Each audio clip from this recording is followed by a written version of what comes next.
To the Hyperfixation, where our friends come onto our show and tell us things that they're excited about for 30 to 45 minutes or longer, because you know what? The timer is a lie. My name is Roma. I use the they and them pronouns. And today we have a special guest with us. We have the one, the only, Sarah McCostumes. Hello! It's me. I'm Sarah McCostumes. You may know me from costumes and nothing else. The internet. From actually, there's a lot of things we know you from. Yeah, I think it's weird because like I feel like everyone who knows me from cosplay doesn't know I podcast. And then people who know me from podcasts like don't really know about my cosplays like that. Like not really. Like I'm not like hiding anything from people. Like I'm not like, oh, I mean, I did make a TikTok the other day that was like, I've been leading a secret double life. That was just a lie for the algorithm, for Al Gore's little rhythm. But like, I don't know, like you're chatting with cosplay people and podcasting doesn't really come up. And you're chatting with and like they don't really cross because one's a very visual medium with no sound and one's a very sound medium with no visual, you know?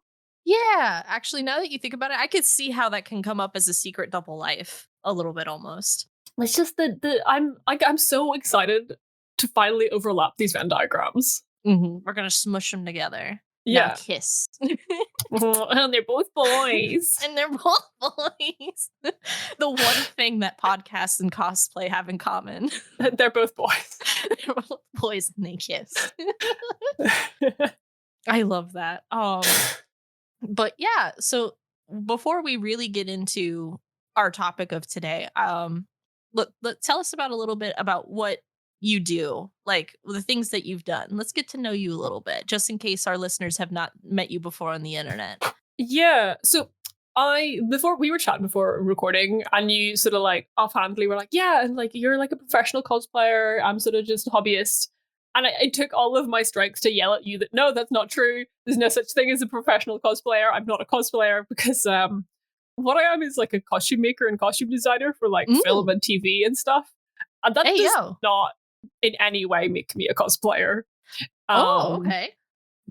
So I'm probably a really bad example of like your average cosplayer because I came at it from the completely wrong direction, where I had like a master's degree in costume design and I had worked like making costumes for like a big budget movie before I ever like went to a cosplay convention, before I ever like dressed up as an anime character.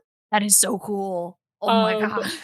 So yeah, it's cool and all, but it's like I don't have like a typical cosplayer experience, which I feel like that would be like you're 15 and you're really into anime and you hear about anime conventions and you want to go, so you make yourself a dark magician girl cosplay out of curtains and staples, and then you rock up to the convention. That is a real thing my friend did. So yeah, I suppose I'm a costumes person first, and then have gotten into cosplay as a hobby like after the fact. And then you may also know me from podcasts. I'm on a big guesting spree this month because I have a new podcast out that I'm trying to get people to pay me money for so I can make more of it, because I think podcasters should be paid. So yeah, I was gonna say, instead of plugging, what if we drop the trailer in right here, but then we can use it as the start? Actually, yeah, let's do that. Let's do that. Let's plug in the trailer right here. Lydia. Lydia. The Disappearances of Lydia Fontaine could be a new audio drama coming to the Moonshot Network. Okay, Chad, let me set the scene for you. I need you to stay calm. Listen, so you need to listen carefully. And put your phone away. But we're gonna need some help. Hello? Ethan? Dee? Lydia. Yo, Lydia. Lydia? Good. We don't have much time. It all depends on you. Do you know where I am? She's gone. There are lights in my house. Ooh, maybe I'm double crossing. Well, I don't understand any of this. Unusual behavior. Ethan, drive! Computer. Birds aren't real, Mom. Trust anyone. Not your friends, not the police, nobody. People don't just vanish, Ethan. I'll do anything, whatever it takes. Everything you do is being watched. Visit lydiadisappears.com to help us find her. So, trailer you just heard is for obviously the disappearances of Lydia Fontaine. You heard the trailer. That's a thing that took me 2 years to get off the ground. The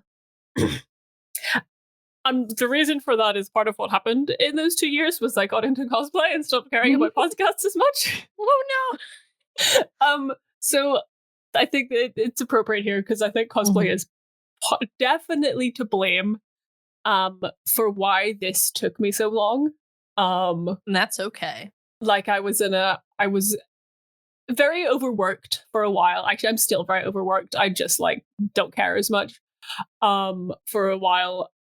And cosplaying was the thing that really like kept me going and gave me motivation, but then also became like work adjacent stuff because I made it work adjacent stuff. And so yeah, I kind of overloaded myself on cosplay and nuked my ability to podcast, which is probably why this took about a year longer than it needed to. Which is okay. If any of my co-hosts or producers are listening, yeah, I'm sorry about that. My bad. Yeah. Sometimes, yeah. Oh my goodness. But hey, it was worth it, right? Hey, it kind of was worth it, because now I have like 2 wonderful hobbies I love. I just learned that I can't do them at the same time. There's only so much time in the day, damn it. I know. Right now I am on like a little break from cosplay. I'm, going to my local convention this weekend, but I'm, I'll throw on some cosplays to be there, but I'm not like making anything. I'm not gonna like put my whole cosplay into it. Well, actually, maybe I might.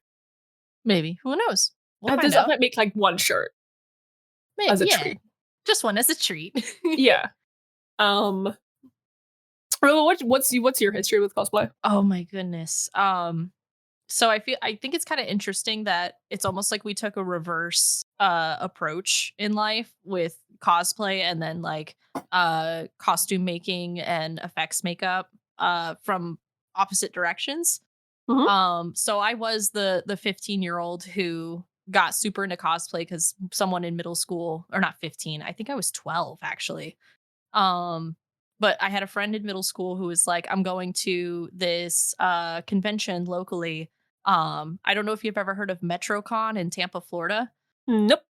It's our biggest con, or no, it's our second biggest con in Florida, I would say. The biggest one being Florida SuperCon in Miami. But I very much was super, like, big stars in my eyes. Little child me was like, this is going to be a huge part of my personality for the rest of my life. And the coolest thing, I think, was that my mom was a big Renaissance fair person. Like, she had a trunk full of Ren Fair outfits that she had been collecting for most of our lives, me and my sister. That's tight. So I was like, Mom, I want to dress up as an anime character and go to this convention. Is that okay? And she's like, absolutely. And so she thought it was the coolest thing ever. So we went together. My mom was also a private investigator. So she ended up at one point getting us tickets to go to Florida SuperCon because she was also like surveillancing somebody at the con. So it was a work thing for her too. Oh my God. It was so cool. But I remember my first costume was Kairi from Kingdom Hearts, but in her little schoolgirl outfit. And I had like the bag and everything. I was so proud of myself. But from there, instead of just like thrifting, I ended up learning how to sew. so I could make my costumes. And that's where what is it? I don't remember what the anime is called. I think it's not Tokyo Mew Mew. It was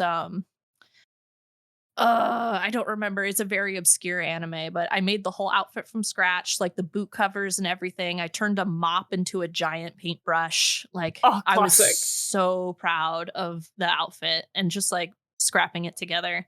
But from there is also how I got into effects makeup. And as time progressed, in college, I ended up joining an indie video game company and doing their character design. And the thing is that they wanted to scan the actual characters into the game. So instead of 3D modeling, we would actually scan them in. And so it was a horror game. And I got to make like a scary pig monster man. I got to make a mushroom person, like somebody who's just completely infected with mushrooms. You name it, just like a whole array of costumes. So cool. Doing the photography and the marketing for it. I ended up leaving the company just for personal reasons. There was nothing bad or anything, but that passion still carried over, and so I would continue to do cosplay, whether it was to go to a con or just for myself for selfies for the internet or whatever. But recently I haven't done nearly as much of it just because podcasting took over my life. So here I am. Yeah, we were like ships passing in the night. Exactly. I actually high-fiving on the way past. Whew. Let me actually drop some of these pictures into the to the chat. Here's the mushroom. I'm putting in the cosplay tab, but there's the mushroom guy. Yes. The pig monster. So the mushrooms were actually like the air drying like foam clay. Yeah. That took 4 hours to get on and 4 hours to get off because I used the medical grade adhesive for like prosthetics. Yeah. And that was my boyfriend at the time, and he was not happy with me, but it was worth it in the end. But just like just the layering of them is so it was there was real moss used as well. Yes. That was the hardest to get off. I got some One Piece cosplays in here for TikTok. Nice. But here's some of my I'm just gonna drop a shit ton of Sorry, I have to say Beppo every time I see pictures of Beppo. That was one of my more recent ones, and somebody spotted me at MetroCon and was like, holy shit, I have not seen a Beppo in so long. And my partner currently was dressed up as Law. And so that guy gave me a free Beppo sticker that he had. Oh my god. And I was like, but I've definitely I've been given like a Yugi sticker when I was dressed up as Yugi. I think a few other times, especially if I'm like around artist alley, the artists are like, oh my god, I have a little sticker. Here, take this. It's just so beautiful. There's just little things about cosplaying at cons, like the culture of it that you just can't really find anywhere else, you know? Yeah, because that's why I'm costume making and cosplay are different things, because costume making is a job that people do for money, that people get ruthlessly exploited for money, trust me. Mm-hmm. And cosplay is a thing that is it's a community thing. It's people, because it's such a way of I guess ice breaking, to use a bit of a loaded word, people, it's a way for people to find other people to talk to, because you recognize whatever costume, you really like something about whatever costume, it's the easiest possible way to signal your favorite anime character is, being dressed up as them. Oh yeah. Oh my goodness. The amount of friendships, just the unfiltered excitement that you see in other people when you are their favorite character and they go and just start pointing can I take a picture with you? That just free serotonin. Yeah, because that was literally the thing that happened so audio drama. I started writing audio drama in April. Tom started writing the audio drama in April 2022 and sending me bits for him to go, wow, that's great, Tom. and stuff. Like, so we started that whole process in like April 2022, and then in August 2022, I went to Dublin Comic Con, and not August, July, no wait, whatever. Summer 2022, I was in Dublin Comic Con and like entered their pro costume category. Honestly, as a completely last minute thing, I had never done like a solo contest before, so I just kind of pulled a thing that I had made a few years ago out of my bag. And then I ended up winning, which I feel a little bad about because that's my job. Well, you were in the pro category, so yeah. So that I was felt ethically okay about entering because it was a labeled professional cosplay contest. But like I know there was kind of a bunch of like nonsense around DCC, and like there was not many entries. It wasn't a very well supported contest, so like the entries were quite low. And I just kind of felt really weird about winning because I felt like there should have been like way more people there, and it should have been like much harder. So after that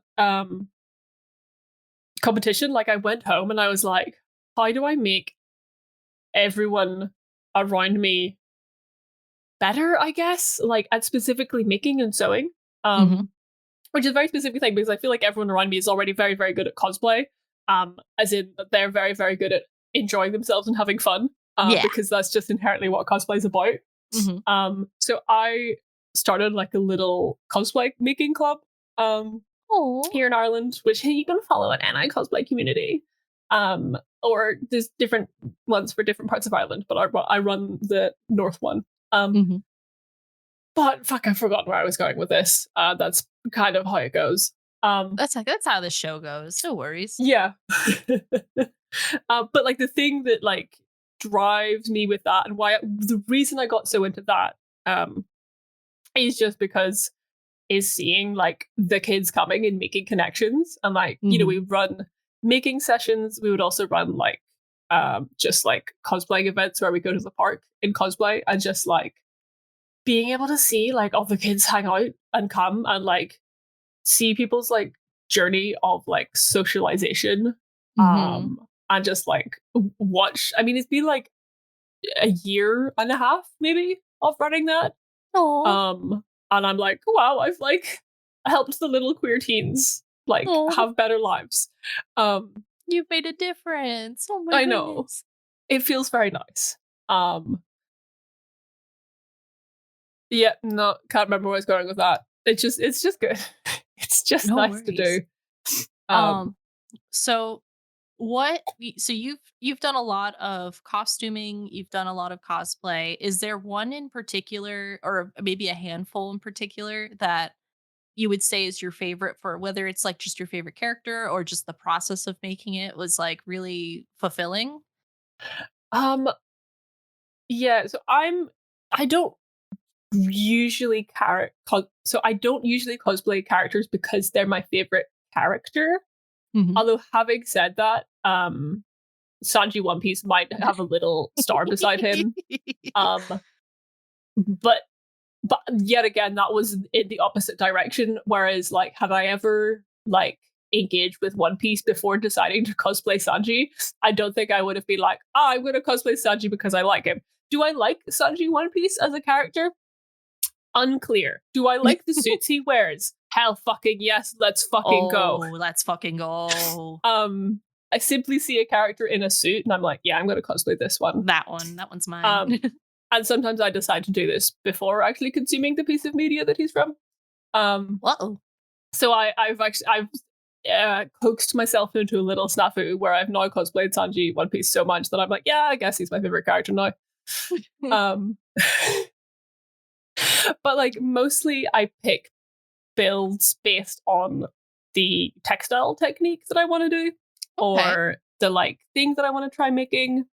For example, I got really into Elden Ring like last year, before ever playing it, and I very specifically remember like watching like the Millennia fight, like watching a let's play of the Millennia fights, and obviously like your man who's playing spends like 3 days of his life trying to beat Millennia.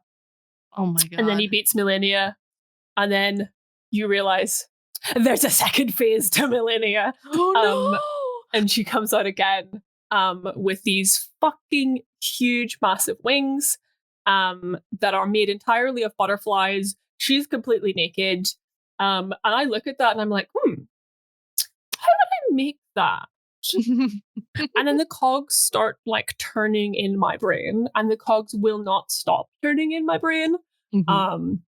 So here we are, like a year and a half later, with like a half-made cosplay of like 6-meter wingspan giant naked lady cosplay. Oh my god!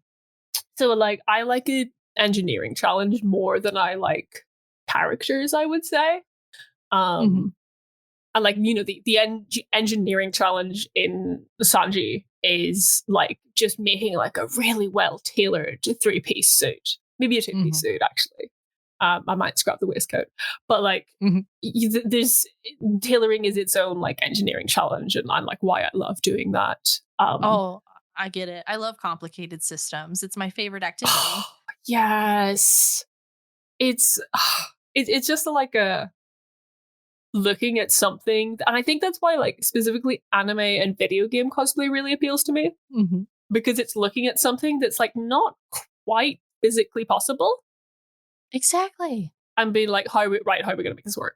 How's this going to happen? There's a YouTuber I've been following in the past like 6 months to a year.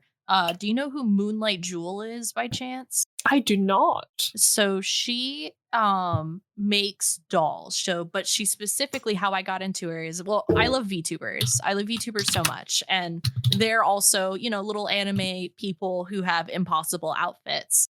So my girl Moonlight Jewel did a series of where she was making VTuber dolls of specific outfits. And it was just really wonderful to watch her process of, this is who I'm doing. I don't know how, but we're going to make it happen. And she'll 3D print the doll. She'll put the doll together and then sew the little outfits from scratch and like go, okay, this is physically impossible. So I have to make this slight change to make it physically possible, or XYZ. And I just I'm like drooling. I'm like, yes, girl, keep going. I love this. Oh my gosh, she did Rane. I'm going to put this in my watch later list. Oh, she's so good. I love listening to her talk. But she does like she did a Honkai Star Rail outfit recently. She will do redesigns of Monster High dolls, and it's just so fun and so cute. And one time, or there was 2 other things, and then I'll stop ranting about Moonlight Jewel. She made a giant Polly Pocket house. I'm looking at that right now. I was dying, and then she turned her workshop into a Barbie house. I loved watching that. So just I completely understand where you look at something from an engineering standpoint almost and go, how can I make that work? Because I can't tell you how many times someone's looked at me who, you know, they want to cosplay, but they don't have that like skill set. They, you know, they know they can go to the thrift store and put something together, but they're like, oh, I want to do something very specific. And I'll just sit there and go, well, you could do this, this, and this, and I can help you with this. And like we could pull this together. We could do it as a group. I do that. I do that. Like, you know, literally, like, because I get I think I'm vaguely known enough for wanting to like being an advice giver that like sometimes I get like that kids will like sort of slide into my Instagram DMs and be like, hi, how would I like do this thing? And I'm like, okay, here's where we're gonna start. You're gonna like look into like this such and such material and like look at this, and like I'll send like all these links, and I'm like, I'm probably overwhelming this child right now. Oh no. I'm so sorry. Honestly, the free information though, it's just like, yes. Yeah, because I had this like moral dilemma where like I think someone asked me for advice, and we were like, oh, is this like, I think we mixed up someone with someone else, and we thought that like a sex pest had come asking me for like cosplay advice. Oh no. And like that turned out not to be it. But I had the moral dilemma of like, well, I still want to give the advice though. What do I do? Because And I came to the realization that if like the literal Hitler himself slid into my DMs and was like, so could you tell me more about like how Japanese like rice paste resist dyeing works? Like I would just tell him. Like I can't stop myself. I mean, he too went to art school, so yeah. Yeah, he probably needs the advice. Oh my god. So yeah, I just gracious. yeah. Listeners, if you're ever like in a dilemma of like how to make a certain thing or how to structure a certain thing, whether that's through like fabric, I know foam stuff, I know metalwork stuff now, I know almost well, you know, I'm going to say I know almost everything there is about like dyeing, printing, and textile like coloring and patterning techniques. That's definitely not true because there's like 9 billion people on this planet, and many of them know more about that than I do. But I know a lot, so please You do know slide into my DMs at Sarah McCostumes everywhere. Everywhere. Please. That was actually something I remember when you posted fairly recently, I want to say within the past month or so, about your fabric techniques. You were making, what were you making? I was making the shirt that Sanji wears in the Sky P arc of One Piece. Oh my god. I was like, whoa. I definitely was geeking out. I was like, that is so cool. Because yeah, like I really love like researching and like learning about like historical costumes and like world costumes, historical world costumes, like all that. Like I have a lot of beef with how like Eurocentric costume history is, and that's like definitely a thing that is changing. But like it's kind of only been changing for like 10 years or something, because like all the good publications about like global fashion and dress history are like from the last 10 or 15 years, which is like kind of disgusting really if you think about it. Hey, yeah. But yeah, like I'll be researching something and then I'll see that like, like such and such a cloth made with like a rice paste resist technique. And I'm like, oh, I want to know more about that. I want to know more about that. And then at some stage down the line, like I start messaging my friends who are visiting Japan, being like, hi, could you go to this one really specific dye shop in Tokyo to get this really one specific like reagent that I need because it's not exported out of Japan, please? Please. And then they'll go to the shop and it'll be closed, and I'm very sad about it. But at least they tried. I have very good friends. Very good friends. So yeah, I do end up in little rabbit holes in that. And just like, again, it's like, it's similar to the engineering challenge thing. It's like can I figure out how to do this like kind of historical, like maybe semi-forgotten or like unknown in the West technique in my own workshop with the things I have at my disposal. Oh yeah. Which admittedly are like a lot more than what other people might have at their disposal, but because this is literally my job, so I have a lot of things. Like I have an entire loom, which is not something anyone ever needs ever. No. Well, maybe I need one. Yeah, no, I need one. And stuff. And like, you know, the only reason I have all this stuff is because it's my job and it's worth me buying them. But like, it's still like not an industrial scale workshop. So I am still like improvising, adapting, overcoming in a very satisfying way for that. Where for like recently, like the Sanji Katazome shirt fabric, like the Japanese version of the technique is like, because Japanese kimono are made with like very narrow widths of fabric, like the okay, new episode of the Hyperfixation, Japanese historical dress. Oh yes.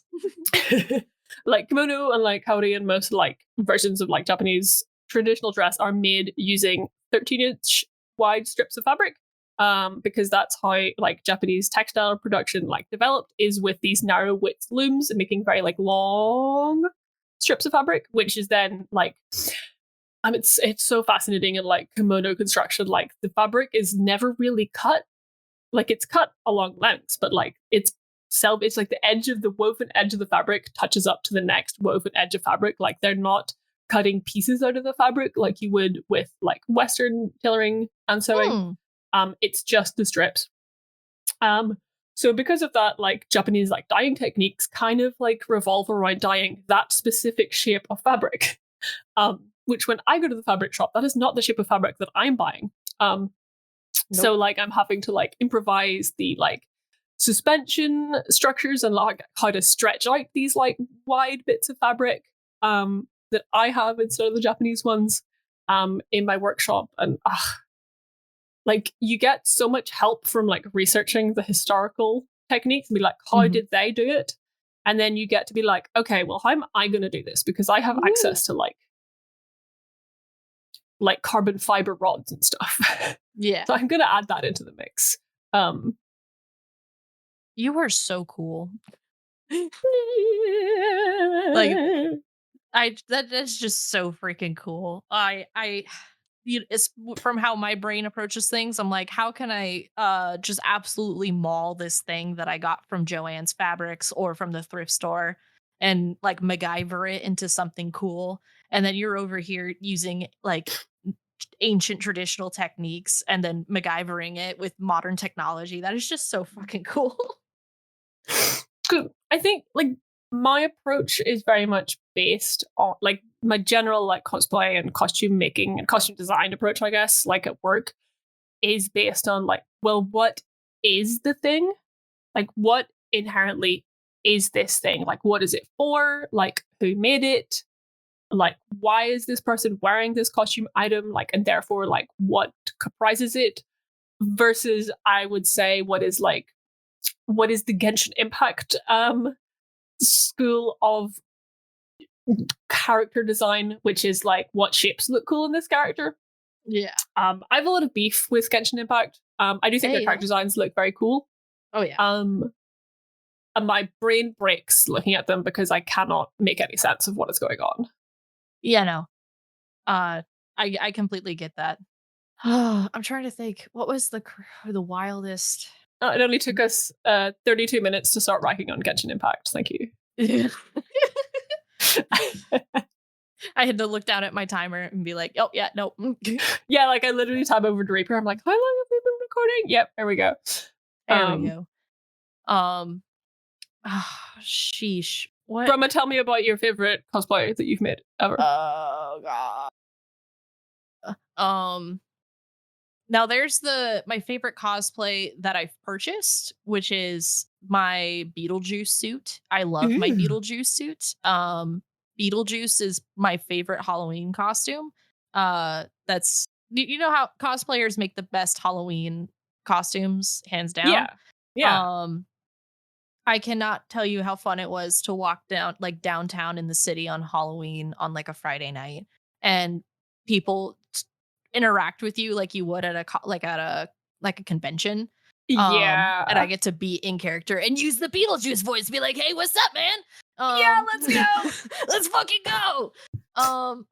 But damn, which one? I would have to say, of all the cosplays I've done that I've made, it would probably have to be the steampunk ones. I had a huge steampunk phase in high school, and my mother and I would go through eBay and look for Nerf guns that I could outfit with just shit that I found at Ace Hardware. Nice. Spray painting them together. Like my mom's super cool. I think your mom rules. My mom rules. I gotta text her after this and be like, "Hey, you rule," and she'll be like, "What?" Where did this come from? I mean, thank you, but why? So she's just me, but older. But yeah, she would just sit with me outside and spray paint some Nerf guns in the grass. And then I remember not hot gluing. I had accidentally super glued my stomach together because I was sitting down hunched over, gluing onto the Nerf gun and didn't realize it had dripped. And it was, I'm in Florida. It's hot. So I'm like, in a little like spandex top. And I just remember going to stand up and going, "Oh no. Oh no. But man, no, steampunk probably was the most fun because it had the most freedom, so and we had a lot of Ren Fair material to work with, so it made it a lot easier to put the outfits together. And then so with that knowledge of the costumes I've made from scratch, the costumes that I've thrown together, I would say my absolute favorite one is Buggy the Clown. Hands down. Hands down. I had long blue hair. I have Buggy's captain hat hanging up in my living room right now, but when I had long blue hair, I ended up cosplaying him from the when he was in prison. I can't remember what that arc's called. But that was the first time I had popped off on TikTok for my cosplays on my personal TikTok. And I fucking ran with it. I ended up making a what I called Bugs Bunny cosplay because I put on the bunny girl outfit. Let's fucking go. And that man needs to be put in a bunny suit. That man needs to be put in a bunny suit. And so I did that for a little bit. And that's where my true stream of One Piece cosplays as a Crocodile, as Beppo, and Gecko Moria, young Gecko Moria. And Frankie. I think Frankie was my least favorite because I didn't know how to make the metal nose. I just kind of had to paint that on. Yeah. But I would have to say being Buggy the Clown is like peak for me. Even though it was just pants and a shirt. The clown makeup was always so much fun, and it was just so fun to like pretend to be somebody who fails upwards. I don't know, maybe this is just something about One Piece because like I feel like Sanji is a cosplay game changer for me. In the previously, like I've been making cosplays because I like making things, because I like the textile technique, because I want to experiment, because I want to engineer. But Sanji is like the first time, like I wore my first Sanji in December last year, and I wore like a Christmas version of Sanji, where I got like a little Christmas apron and little candy cane like oven gloves, and like I just like was around the convention center with like and I fucked this up because I thought of this like a month later and I was like, why didn't I paint my eyebrow into a candy cane? I'm so stupid. Oh no. I'm gonna have to literally wait till next Christmas to do it, but I am doing it. Do it. And put like a little candy cane in my mouth instead of a cigarette. Like, why did stupid. Anyway, you live, laugh, love, learn. Since I made that, like I have worn Sanji to every single cosplaying event that I have been to, and that's like 6 events. Like quite a few like smaller events. Like I wore him just like to my friend's bachelorette party. Nice. And stuff like that. But like every time there's been an occasion to cosplay, like Sanji has come out again, and like I have really discovered just like the joy of like wearing and playing as a character instead of like focusing all the joy in like the making and engineering of the costume itself. Like it's just like it just hits different. It's like it's a completely different form of joy than like the joy of making. And like it's taken me until Sanji to like discover that. Oh yeah. Oh, it's also partially I did spend 6 months learning to do the split so that I could cap it on my friends up against the wall with my leg. People are very horny for that. And I think that's kind of the joy of it. There's so much joy in that. Oh my god. Oh. Like I have the party trick now. There's a moment at the last convention that we went to. It was it last year? It was probably last year or the year before. But we went to MetroCon, and I was Beppo and Tony was Law, and we were leaving. We were actively leaving. And I cannot tell you how I'm like 10 feet ahead of him, and I turn around to hear a commotion of 25 Luffys.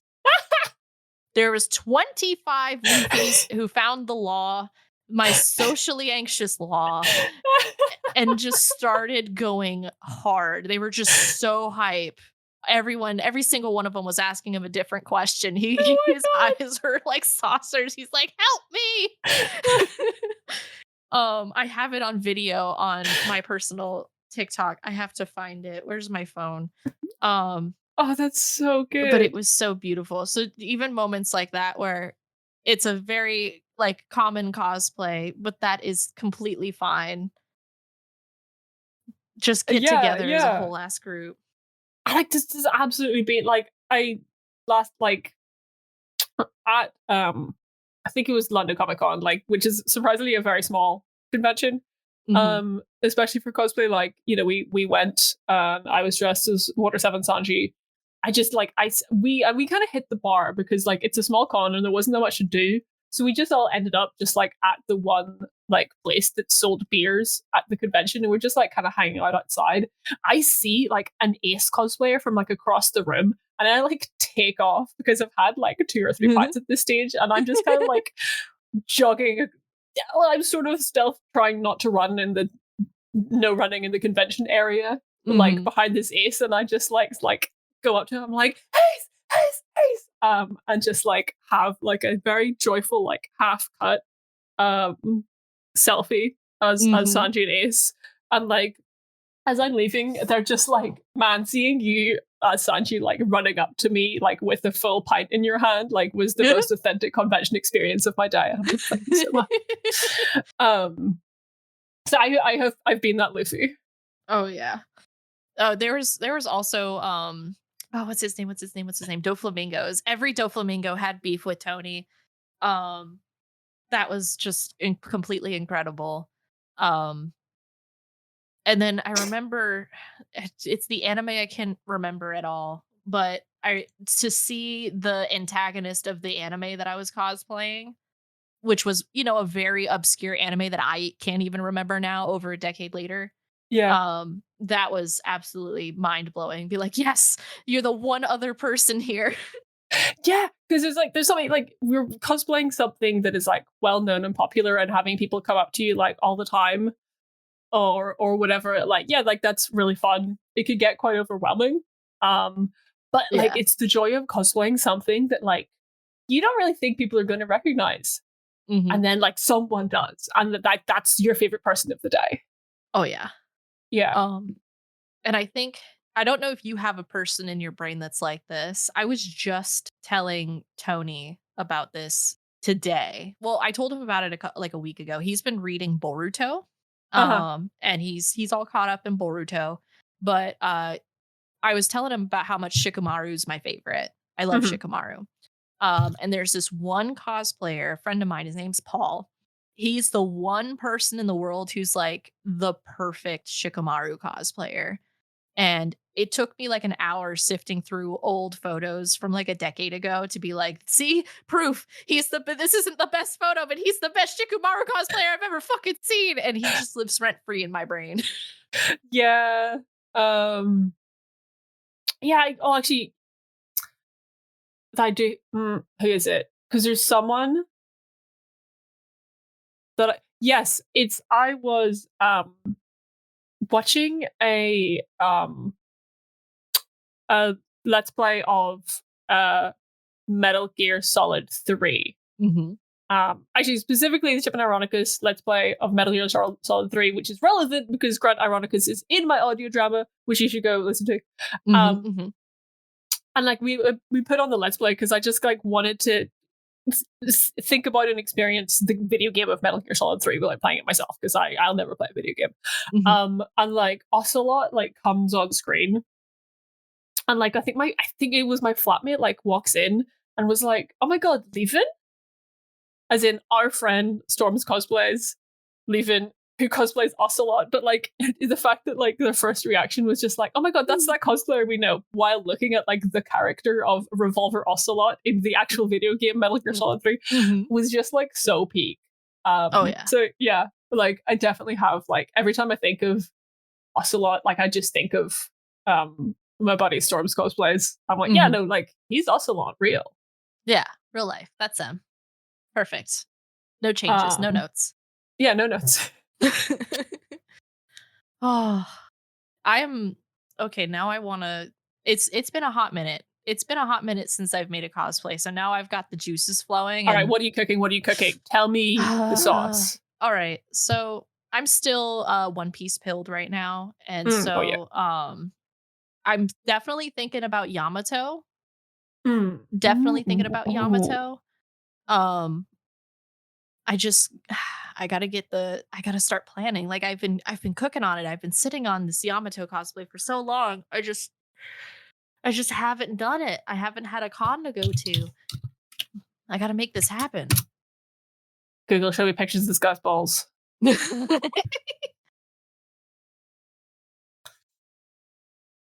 That's satisfying. I like if like I'm really the little like bow thing that he wears. Mm-hmm.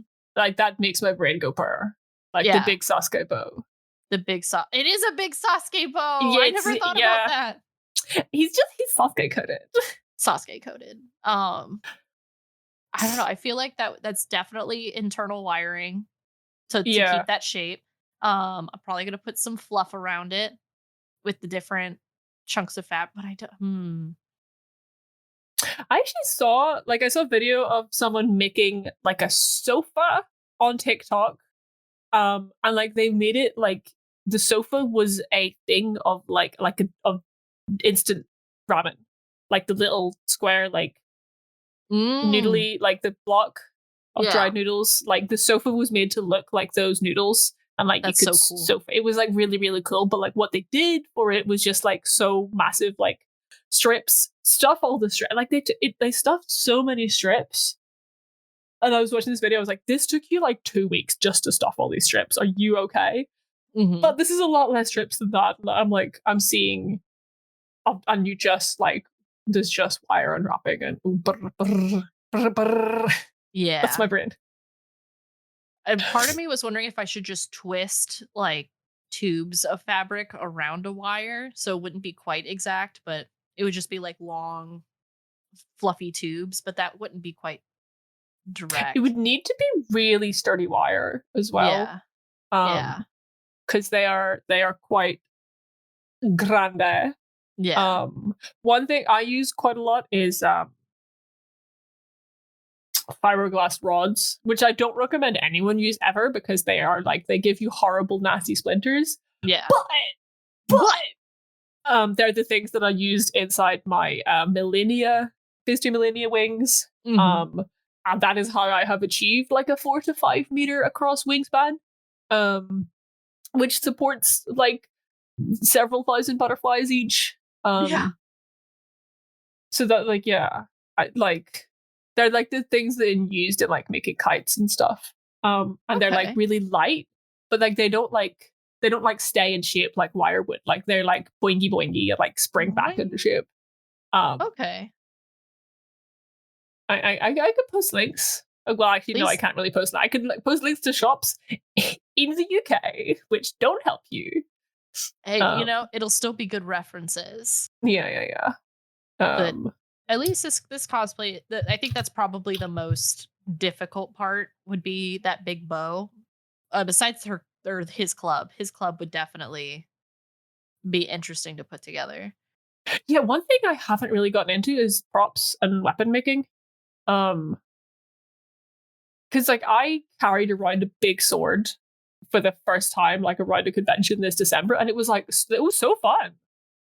Like, I did like a cosplay, like a what do you call it? Like a skill exchange with a friend where I made him a pair of like very specific trousers for a cosplay, and then he made me Jaren from Elden Ring's Flamberge Zweihander, which is big sword wiggly.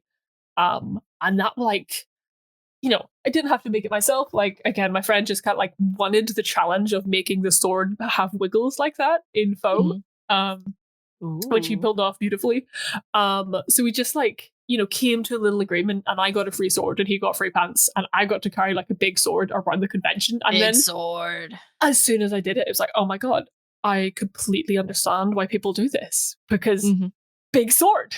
Big sword. What if big sword? What if? Because previously I look at like people carrying like big weapons around the convention. I'm like, oh my God, that must be such a hassle. Like you have to get it through doors. You have to if you want to like drink a little coffee, you have to like set it down. You can't carry stuff. But no. Completely worth it. Big weapon, cool. Big weapon, cool. Big weapon, worth it. That's how I remember the big paintbrush that I made. Yes. Even it was just like carrying around a mop covered in stuffing, but that was just so much fun, especially when people would come up, be like, "How did you do that?" Be like, 15-year-old me was just so excited for people to ask how I did this. And it was just like, it was so easy. It was this. Yeah. Oh, And like it also like it gave me something to do like with my hands when like people would ask me for photos. I'd be like, yeah, and like I just pose with my cool sword. Whereas like, well, actually, that's not really true because like my first 2 cosplays were JoJo, so I did have very specific poses that I had to do. So that never mind. But if you just have a cosplay and you're just like kind of there with your empty hands, you're like, what do I do with my hands? Oh, there's definitely the practice in the mirror of like, okay, like if someone wants to take a picture with me, this is the pose I'm gonna do. Get that muscle memory in. Oh my god, I did that for the first time like a few weeks ago, and like it changed everything. Game changer. Because like I booked a photo shoot for Sanji. Because I was like, I don't actually have any photos of him that aren't just me on the floor. Which, to be fair, is objectively hilarious and like the most authentic style of Sanji photos. But like, I wanted some like decent photos. I was like, okay, like this is kind of like I probably won't do this again. So this is my one chance. Like we're good at practice and poses, which like I don't know, I don't usually do. I'm usually confident enough in my like improv skills, that I can make it up on the time. But like it helped so much. Because it made everything like faster. Because even though like I think I'm good at thinking of poses to do, not having to do that at all is even better. So yeah, and I just like it was just really simple stuff like practicing like how to like hold my head in the way that looked the most satisfying. It means that like you get the photos back and you don't have that thing of like, oh, if only like I'd like angled my chin slightly that way, I wouldn't have like that weird like angle that I don't like. Like, no, I had it down and they're all perfect. Everything's perfect. Yeah, you should go home and look at yourself in the mirror more. If you can stomach it, I don't know. Just not pointing at yourself in the mirror like you are Sanji, like pressing your finger against the glass. Yeah. I could feel myself ceasing to be asexual. There is one thing that I would like to bring up talking about pictures. So before I get into it, when did you start cosplaying and going to conventions? I went to my first ever convention in technically 2019. I went to NecoCon in Virginia, but I went to my first like sort of I guess convention of the modern era, aka post-COVID, in 2021. So that's 3 years ago. When I was in middle and high school, one of my favorite activities during and post con, like I remember having one of those tiny laptops, like the one that's like not even as wide as like 12 inches. Oh yeah. But I remember every single night after the con, I would Google the con's name, the year, and see if anybody posted pictures of my costume yet. Like on the day? Yeah, like or the evening or whatever. It was always like I think it was Image Bucket or something like that. Like there's very specific websites that I remember. Like I would search Facebook, I would search just Google and like go through the Google images and be like, has anybody posted pictures of my outfit? And I would always just my little 15-year-old brain would lose its mind if somebody was happy enough with the photo and excited enough to take a picture with me and post it. It was my favorite brand of dumb bitch juice. Yeah, we definitely had that. Like even 2021, like after our first convention, like because we went as it was me and my flatmate, who's my flatmate slash like I guess like co-cosplayer. We've done like quite a few partner cosplayers, but we were Noelle and Diluc from Genshin Impact. Oh my goodness. A video game that I have not played, but she just showed me a picture of specifically the KFC versions of them. Oh my god. And it's just like a little sort of maid dress and butler outfit. And she was like, hey, you should make this. And I went, okay. And then I made it. And like it was a massive hit with the kids because I think like I've seen a few other cosplays of those like the KFC Genshin characters since, but like before then, like I don't think they like made the costumes to buy at that point. So I think we were maybe some of the first KFC Genshins that people had seen. And just like that was our first like day in the con, was everyone losing their minds over us.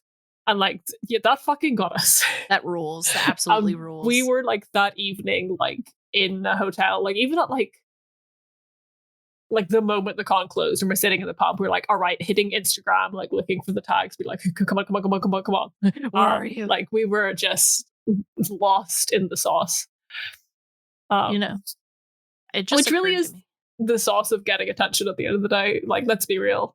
Yeah. I'm just a sucker for people paying attention to me. Look at me, but don't look at me. Yeah. Oh my goodness. I think that's why, because I view the art of costuming, like professional costuming, as like a support role. Like, because you're providing the things for like your heavy hitters, brackets actors, to like be doing damage, brackets entertaining people, with brackets like on stage and stuff. But like you're not in the fray. You're just like acting as like a backup thing. So like you're not on the stage, but like the things you're doing are on the stage, and everyone thinks they're very cool. And like that's the good sauce. Oh yeah. As a fire performer, I don't know if I mentioned that. I did a lot of fire manipulation and fire performing for like 4 years. I haven't recently, but that's definitely, I think, one thing that cosplay and just stage performance has in common, where it's like you're all dressed up to be seen, but not, it's almost like not you, but it's still you, but it's not, it's a wonderful version of you that you want to present to the world. Yeah. And that can be celebrated, and I think that's beautiful. Yeah. It's absolutely beautiful. Yeah, because I think like the attention, like, because genuinely, I think a lot of my friends are quite horny for me, like in a very real way, when I am dressed as Sanji from One Piece. But like that doesn't feel like they're not horny for me, you know? They're horny for like Sanji. They're horny for him, and like he can take it. I don't have to deal with it, you know? Like it's a very satisfying like disconnect between the self of like, no, I'm this person in a costume like for this day. Yeah. I could take this outfit off and I can continue with my life. Yeah. Getting real on the podcast. Okay, to get a little less real, so does this mean you can tell me how to safely set my feet on fire for a Sanji photo shoot? Yes, I can, actually. Hell yeah, let's go! So, children, don't try this at home. But so you get 2 buckets of water, right? One is to like apply a safe layer of water on the surface that you're working with. So like, say if you want to set your hands on fire, you have the clean bucket to dip them in initially. And then there's a bucket for extinguishing or rinsing.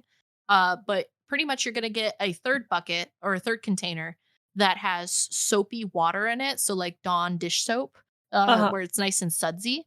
But you're going to take a can of butane. So like the kind for like to recharge your butane torch. And you're going to press that upside down into the soapy water. And that's going to create your butane bubbles. And so once you have your 3 buckets, so you're going to dip your limb of choice into the clean water. You're going to grab the butane bubbles. You could set that on fire very briefly. It's not going to be super bright. So definitely this would be a nighttime shoot with the right settings. And then because it's butane bubbles, you can either just like shake your hands off or shake your foot off and it'll extinguish. But then you have that bucket for safety. And of course, have some sort of natural fiber, like you could use a cotton towel or a very special fire blanket to also use to extinguish somebody on the sidelines for safety, just in case. But yeah, definitely if you're going to do anything with fire, make sure you're wearing natural materials so it doesn't melt to yourself. So like you're using the gas is the thing you're lighting. So you're lighting the bubbles, and those bubbles are filled with the butane gas, and then they'll light for like a couple of seconds, so it's definitely a very quick thing. But it's long enough to where if you have someone on the ready, you can get some pretty good shots with it, and then in post you can make those much brighter as needed. But it's definitely a lot of fun. I've done fire high fives, slapped people, their bottoms with flame hands. It's so much fun. I highly recommend it. That's really good. But of course, with safety, I've done this for 4 years, so I've got a level of professionalism. So if you don't have the proper safety parameters, don't try this at home, kids. Yeah. My disclaimer, so I don't get sued. Yeah. And so is the I guess order of operations, are you lighting the bucket and then lit? Oh no. Or you light your hands. So the bubbles themselves are the fuel. So once like somebody will have like a lighter, or usually we would have a tiki torch nearby so we could just go over to it. It is kind of scary at first, but the water that's on your hands that you applied beforehand is your like layer of safety. Yeah. And so after a while you might feel your hands get tender, or your skin get tender from the butane and from the heat. So definitely something that you wouldn't do for like more than 30 minutes to an hour. Yeah. I would say. But yeah, it's lots of fun. All right. The next time I have like a spare day, I might do some tests. Absolutely. And if you need me to reiterate the order of operations, I can message just those listen to you. To the episode again. Listen to the episode again towards the end. You'll be fine. Put a timestamp in the description that says, Sarah, here's where Fire Talk starts. Fire Talk. Oh yeah. Cosplaying and fire performing is so much fun. I remember at MetroCon years ago, before I got into fire performing, they had an Avatar: The Last Airbender show that some of the local community did. I didn't find out till like years later. I ended up meeting those very people in the fire community, but it was so cool. They were the swamp people. Oh yeah. And they were doing effectively firebending, and there was like a whole performance with it. My little tween brain was just absolutely losing it that this was a capability that we had. Yeah. So definitely, I guess merging those worlds together is absolutely insane.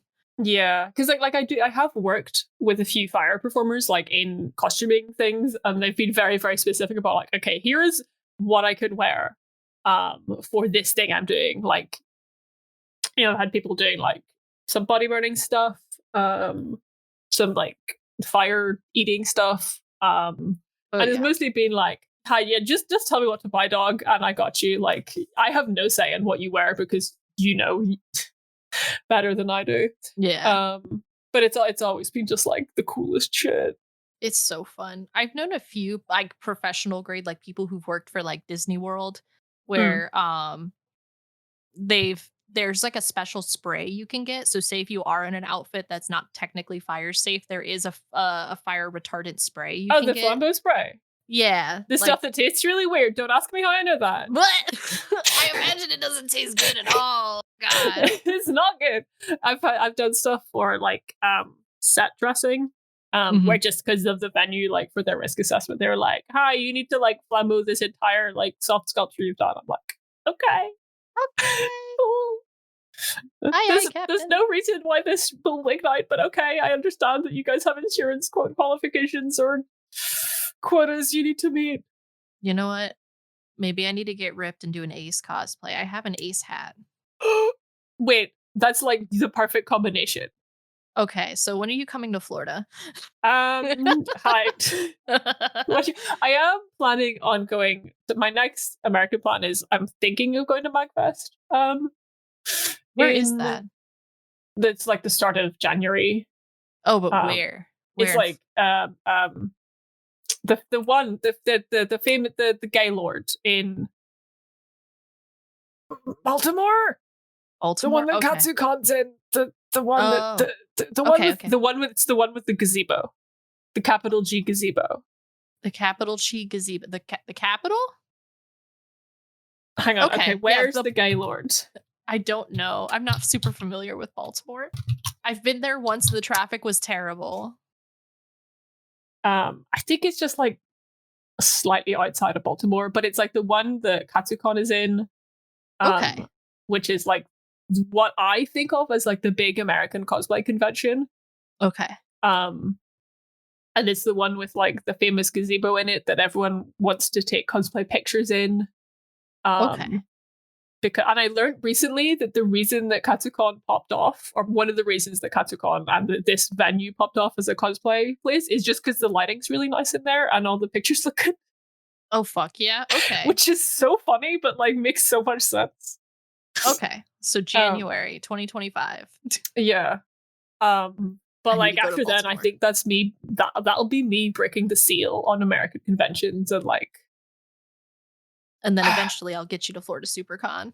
Yeah. Eventually.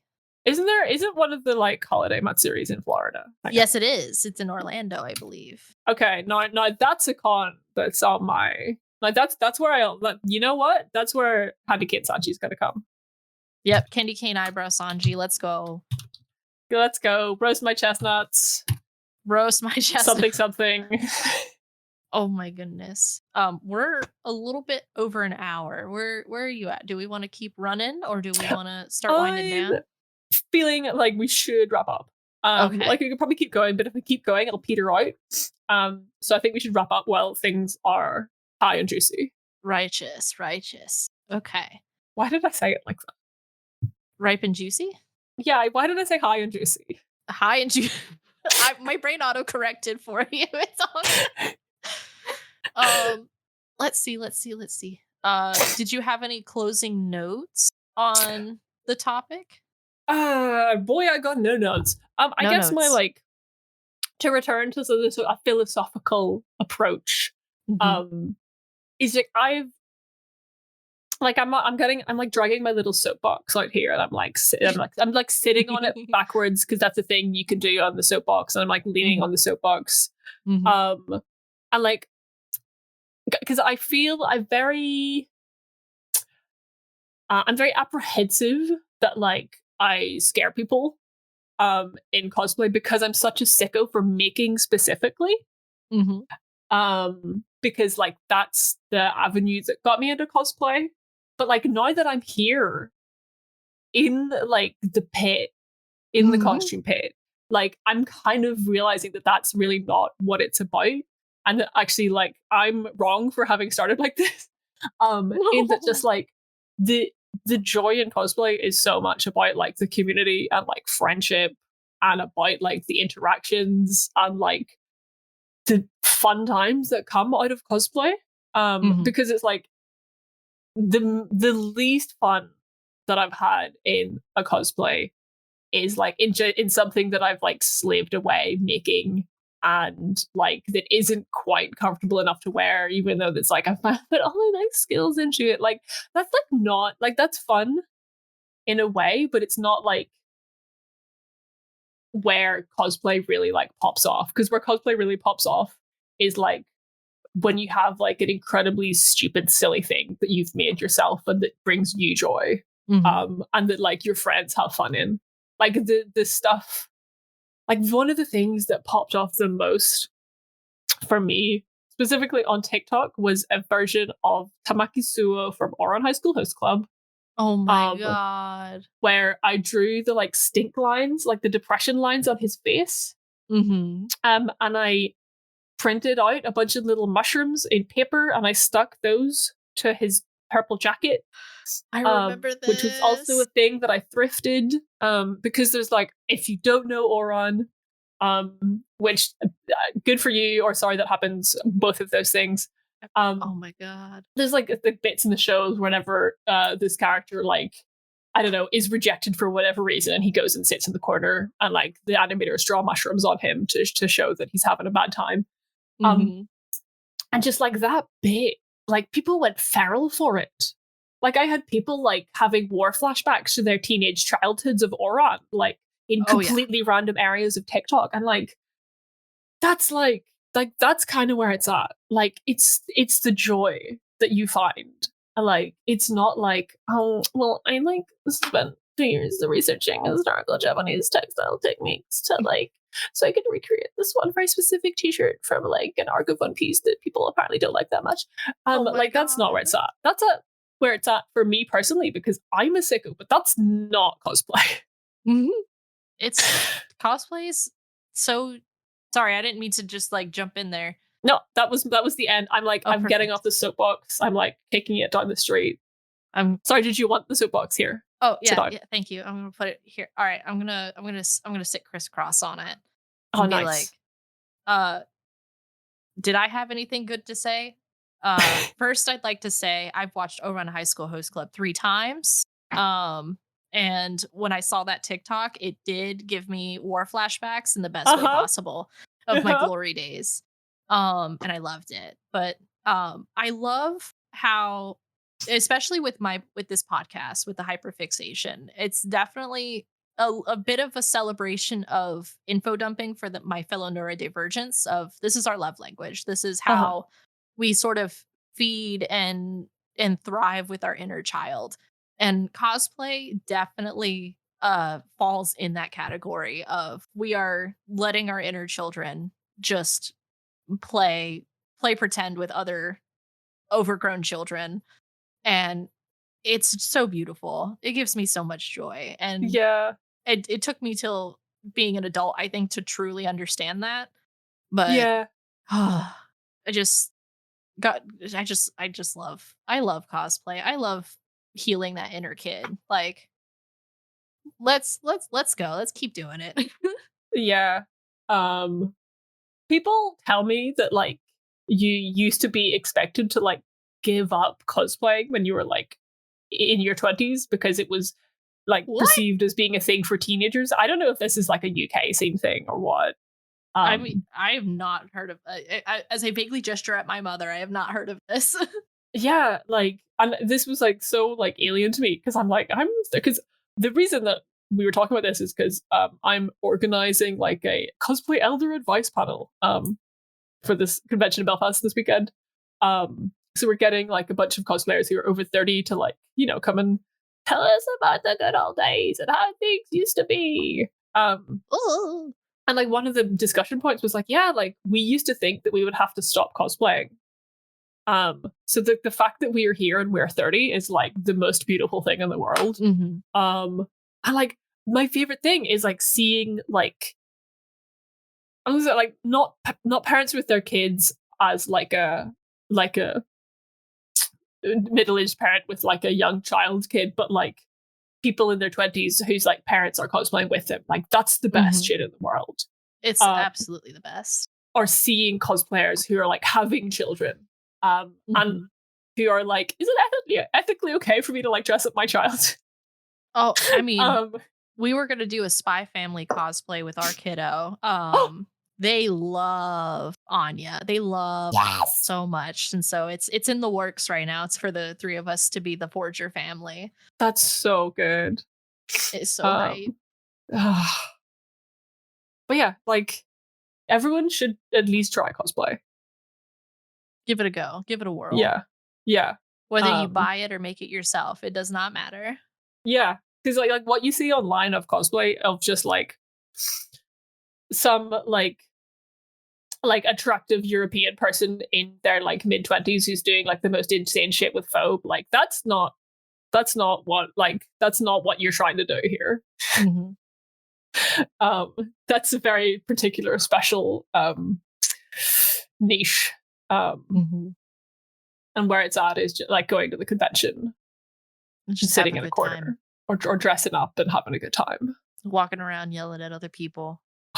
Yeah, so I know I turned on the audio for the Traffy and 10 Luffy's at MetroCon 2022. Those Luffy's are so loud. They're so good. It was... I don't know why I wasn't expecting the Luffy's to be yelling so much because they're Luffy's. They're Luffy's. So many Luffy's. So good.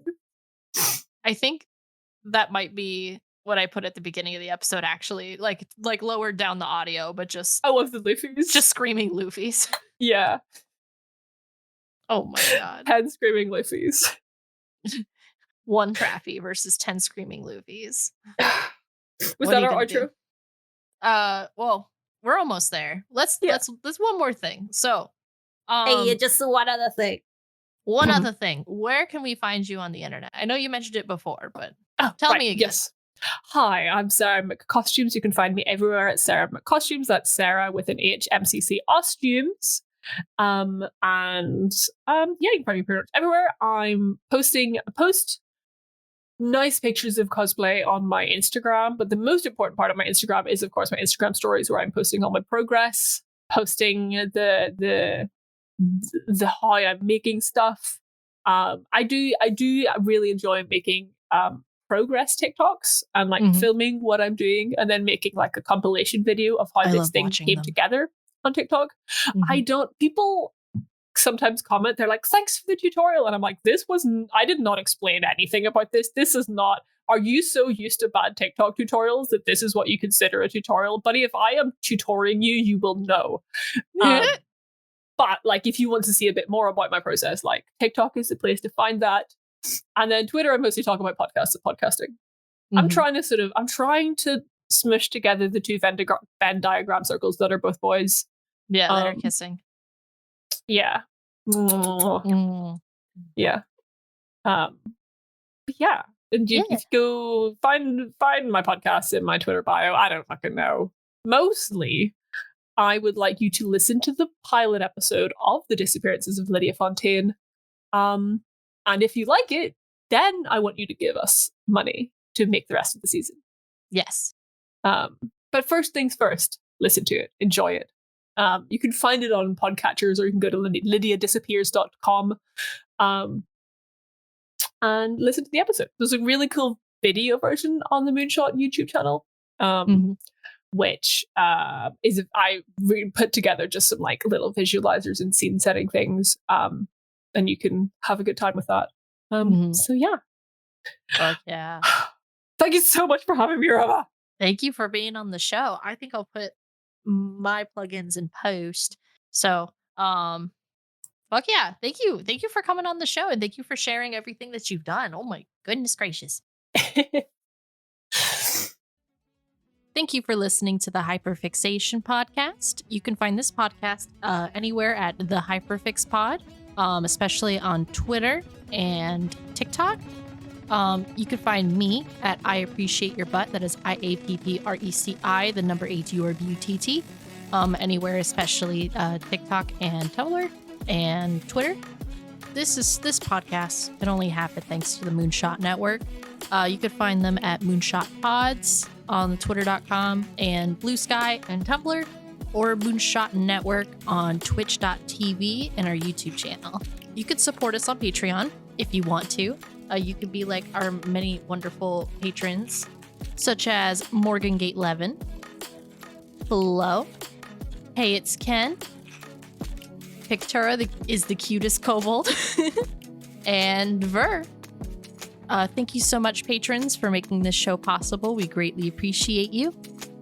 So yeah, you could be like our other patrons, and we can give you a shout out at the end of episodes if you support us at our Patreon. That's patreon.com/the Hyperfixation. The intro and outro music is thanks to Offuscate. That is OFUSKATE. So you can find them on Instagram, Twitter, and SoundCloud. So please give them some support. And thank you so much. Have a wonderful day. Be safe. Don't die. Drink your water. And adieu.